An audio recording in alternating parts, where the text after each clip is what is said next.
અમરેલી જિલ્લામાં 80માં સ્વતંત્રતા પર્વની ઉજવણી નિમિત્તે ભારે ઉત્સાહ અને થનગનાટ જોવા મળી રહ્યો છે। સાવરકુંડલાના ધારાસભ્ય મહેશ કસવાળાની આગેવાનીમાં વડાપ્રધાન નરેન્દ્ર મોદીની હર ઘર ઝંડા મુહિમને આગળ ધપાવતા અનોખી પહેલ કરવામાં આવી। ધારાસભ્ય મહેશ કસવાળાએ ઢોર અને શરણાઈના સૂર વચ્ચે પોતાના નિવાસસ્થાને તિરંગાને સન્માનપૂર્વક લહેરાવ્યો તેમજ સાવરકુંડલા શહેરમાં દેશભક્તિનો માહોલ સર્જવા માટે ઘેર ઘેર જઈને રાષ્ટ્રધ્વજ લગાવ્યા। આ દરમિયાન સ્થાનિક કુંડલાવાસીઓએ રાષ્ટ્રધ્વજને કુમકુમ તિલક કરી ભવ્ય સ્વાગત કર્યું। આનબાન અને શાન સાથે દરેક ઘરે રાષ્ટ્રધ્વજ લહેરાવવાની આ મુહિમમાં મોટી સંખ્યામાં ભાજપના કાર્યકર્તાઓ અને અગ્રણી ઉત્સાહભેર જોડાયા।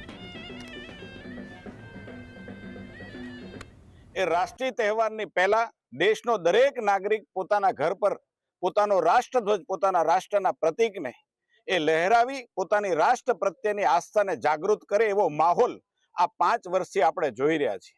એક જનપ્રતિનિધિ તરીકે રાષ્ટ્રનો ઝંડો મારા સ્વયંના ઘર પર આન બાન શાનથી લગાવવું એમ માનું છું કે મારી રાષ્ટ્ર પ્રત્યેની આસ્થાનું આ પ્રતીક છે।